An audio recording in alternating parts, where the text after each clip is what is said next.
Hello everyone, कैसे हो आप सब। एक बार पुनः स्वागत है आप सभी का हमारे अपने YouTube channel Shiv coaching classes पर। उम्मीद करता हूं दोस्तों आप सभी अच्छे होंगे और आप सभी की पढ़ाई भी बेहतर ढंग से चल रही होगी। दोस्तों आज की इस वीडियो में हम आप लोगों को बताएंगे क्लास 12 बायोलॉजी एनसीईआरटी चैप्टर 14 में। दोस्तों आज का जो हमारा टॉपिक है वो है खाद्य श्रृंखला, या इसको हम इंग्लिश में बोलते हैं फूड चैन। तो देखिए फूड चैन या जो खाद्य श्रृंखला है, तो यदि हम खाद्य श्रृंखला या किसी भी फूड चैन की बात करें तो देखिए सबसे पहले इसकी डेफिनेशन समझते हैं कि एक खाद्य श्रृंखला होती क्या है। तो देखिए किसी भी परितंत्र या पारिस्थितिक तंत्र, या इसको हम इकोसिस्टम भी इंग्लिश में कहते हैं, तो किसी भी परितंत्र या इकोसिस्टम में जो उत्पादक या प्रोड्यूसर होते हैं, तो प्रोड्यूसर से लेकर के उच्च उपभोक्ता तक, यानी तृतीयक उपभोक्ता मुख्य रूप से क्या होते हैं, उच्च उपभोक्ता होते हैं। तो यहाँ पे कोई फिक्स नहीं है कि तृतीयक उपभोक्ता ही उच्च उपभोक्ता होंगे, बट यहाँ पे ये है कि कोई भी उत्पादक या प्रोड्यूसर से लेकर के जो उच्च उत्पादक रहेंगे, जो उच्च उपभोक्ता रहेंगे, वहां तक खाद्य पदार्थों का या खाद्य ऊर्जा का स्थानांतरण जो है उसी के क्रमबद्ध प्रवाह पथ को ही हम क्या कहते हैं, खाद्य श्रृंखला कहते हैं। तो किसी भी परितंत्र या इकोसिस्टम में जो उत्पादक होते हैं, प्रोड्यूसर होते हैं, तो उनका उच्च उपभोक्ता तक, उत्पादक से लेकर के उच्च उपभोक्ता तक जो खाद्य पदार्थ हैं, या हम कह सकते हैं खाद्य पदार्थों से प्राप्त जो खाद्य ऊर्जा है, तो खाद्य ऊर्जा या खाद्य पदार्थों के स्थानांतरण के जो क्रमबद्ध प्रवाह पथ है उसी को क्या कहते हैं, हम खाद्य श्रृंखला कहते हैं। तो खाद्य श्रृंखला क्या है कि किसी परितंत्र में उत्पादक से उच्च उपभोक्ता तक खाद्य पदार्थों या हम कह सकते हैं खाद्य ऊर्जा के स्थानांतरण के क्रमबद्ध प्रवाह पथ को ही हम खाद्य श्रृंखला कहते हैं। अब देखिए ये कॉमन सी बात है कि परितंत्र की खाद्य श्रृंखला जितनी ही बड़ी होती है, उस परितंत्र में ऊर्जा प्रवाह के समय ऊर्जा का ह्रास उतना ही अधिक होता है। देखिए इसके पहले भी हमने आपको पोषण स्तर पढ़ाया है, वहीं साथ ही साथ ऊर्जा प्रवाह भी पढ़ा चुका है हमने। तो हमने आपको क्या बताया था कि जैसे जैसे हम किसी भी प्रोड्यूसर से या पोषण स्तर फर्स्ट से जैसे आगे जाते जाते हैं, वैसे वैसे ऊर्जा की हानि जो है होती जाती है, यानी वैसे वैसे ही ऊर्जा के मान में कमी आती जाती है।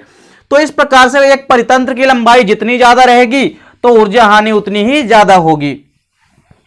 अब देखिए किसी भी घास परितंत्र में यदि हम खाद्य श्रृंखला की बात करें, तो देखिए एक खाद्य परितंत्र में यदि हम खाद्य श्रृंखला की बात करें, तो एक घास परितंत्र में या ग्रास इकोसिस्टम में, तो देखिए घास परितंत्र में जो खाद्य श्रृंखला या फूड चैन है, इसकी यदि हम बात करें तो किसी भी घास परितंत्र में जो घासें होती है वो सभी के सभी क्या होते हैं, उत्पादक होते हैं और उत्पादक के रूप में कार्य करती है। तो घासें जो होती है परितंत्र में या इकोसिस्टम में, वो एक घास परितंत्र में या मुख्य रूप से जो घासें होती है, ग्रास होती है, वो उत्पादक का कार्य करती है, तथा जिन्हें टिड्डे प्राथमिक उपभोक्ता के रूप में खाते हैं, और इन घासों को टिड्डा खाते हैं या ग्रास हापर जिसको हम कहते हैं इंग्लिश में। तो अब इन घासों को कौन खाएंगे, टिड्डे खाएंगे। तो घास तो क्या हो गई, प्रोड्यूसर होती है, लेकिन जो टिड्डे होते हैं ये क्या होंगे, प्राइमरी कंज्यूमर्स, यानी प्राथमिक उपभोक्ता होंगे। और ये कैसे होते हैं, शाकाहारी होते हैं। तो ये शाकाहारी चीजों को खाते हैं, यानी टिड्डा किसको खाया, घास को खाया।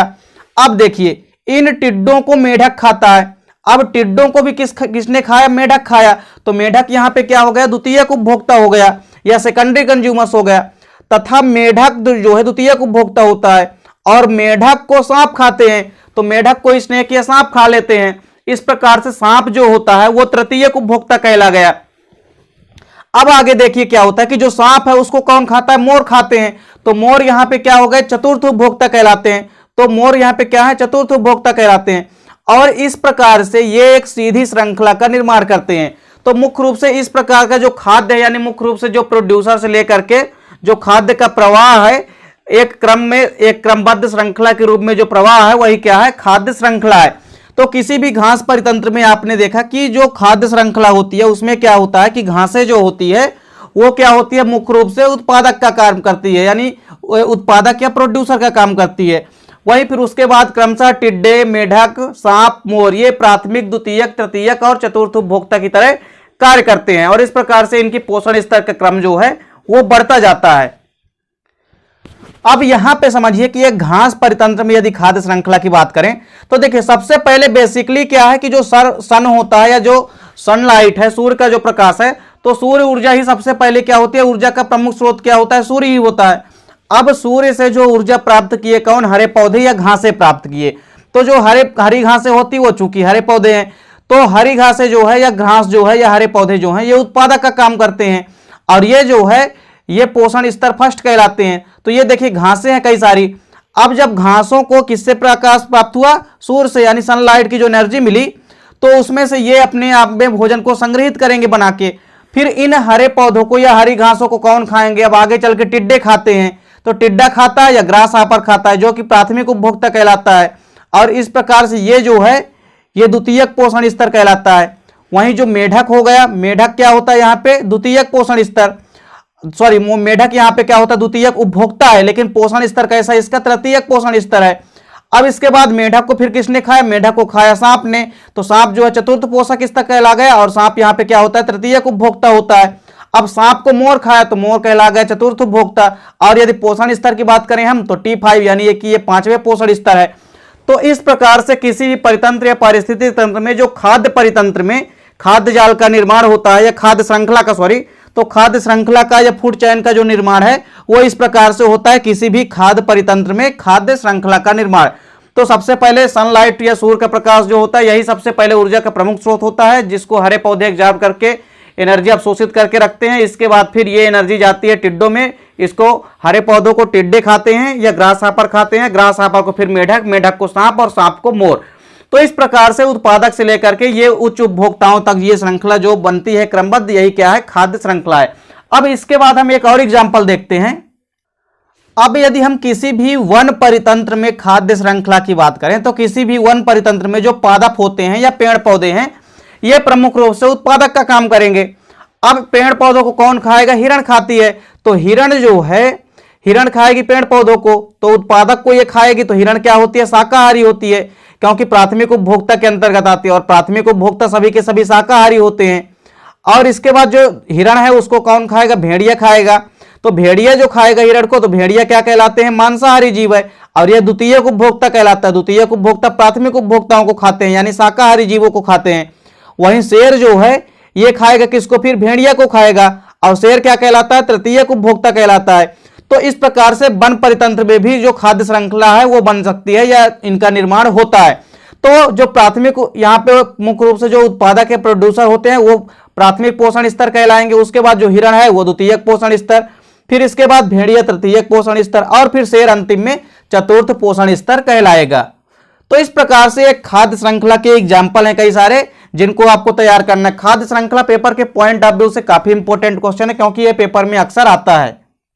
चलिए खाद्य श्रृंखला या फूड चैन के प्रकारों को समझ लेते हैं। तो types of food chain, types of food chain देखिए कई प्रकार के होते हैं। पहला होता है प्रीडेटर फूड चैन। देखिए यहाँ पे प्रीडेटर है, तो प्रीडेटर फूड चैन जो होती है, तो प्रीडेटर फूड चैन या इसको हम हिंदी में कहते हैं परभक्षी खाद्य श्रृंखला। तो देखिए जो परभक्षी खाद्य श्रृंखला होती है, परभक्षी का मतलब ही होता है कि जो दूसरों का भक्षण करे।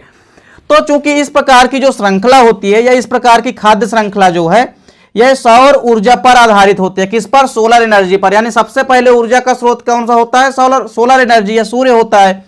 अब इसके बाद जो हरे पौधे होते हैं तो वहां से प्रारंभ होती है यह पूरी की पूरी जो परभक्षी खाद्य श्रृंखला है। यह कहां से प्रारंभ होती है? हरे पौधों से प्रारंभ होती है, और हरे पौधों से प्रारंभ होकर के मांसाहारी जंतुओं से होती हुई सर्वोच्च मांसाहारी जंतुओं या उपभोक्ताओं पर समाप्त होती है। यानी यह श्रृंखला जो है कहां से स्टार्ट होती है? हरे पौधे यानी उत्पादकों से प्रारंभ होती है, और मांसाहारी जीवों से होती हुई सर्वोच्च मांसाहारी यानी टॉप कॉर्नियर वाले जो जीव होते हैं वहां तक यह श्रृंखला चलती है।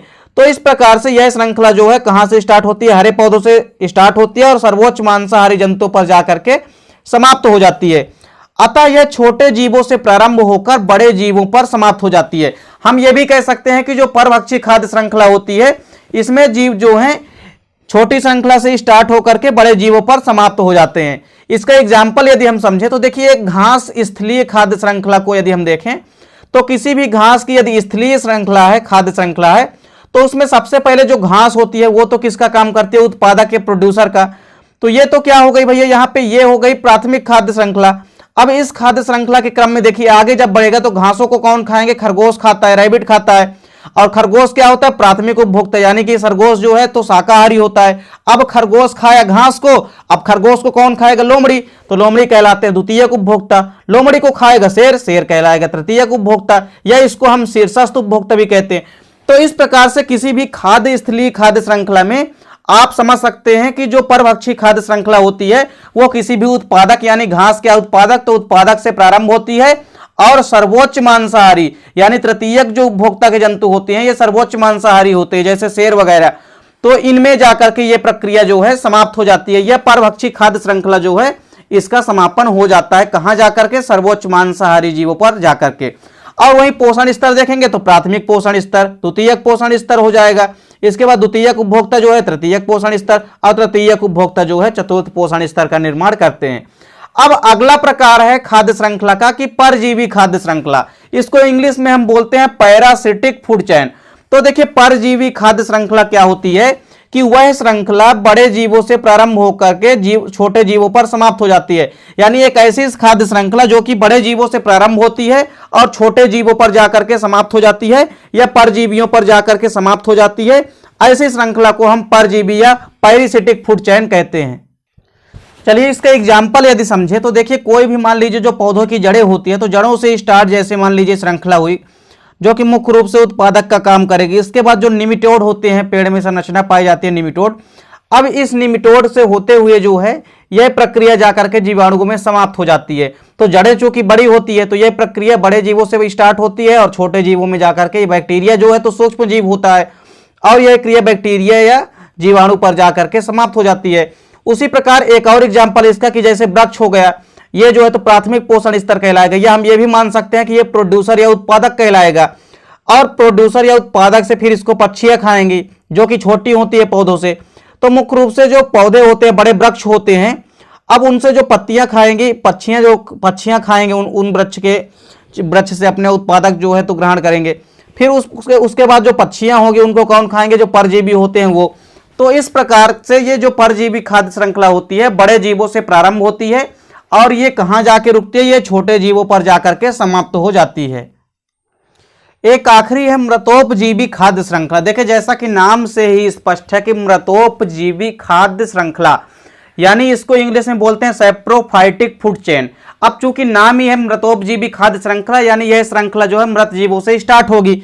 तो देखिए मुख्य रूप से यह आहार या खाद्य श्रृंखला जो है सड़े गले मृत कार्बनिक पदार्थों से प्रारंभ होती है तथा सूक्ष्म जीवों की ओर चलती है। कहां चलती है यह प्रक्रिया, मृत जीवों से स्टार्ट होती है, मृत कार्बनिक पदार्थों से प्रारंभ होती है और यह सूक्ष्म जीवों की ओर चल के खत्म होती है।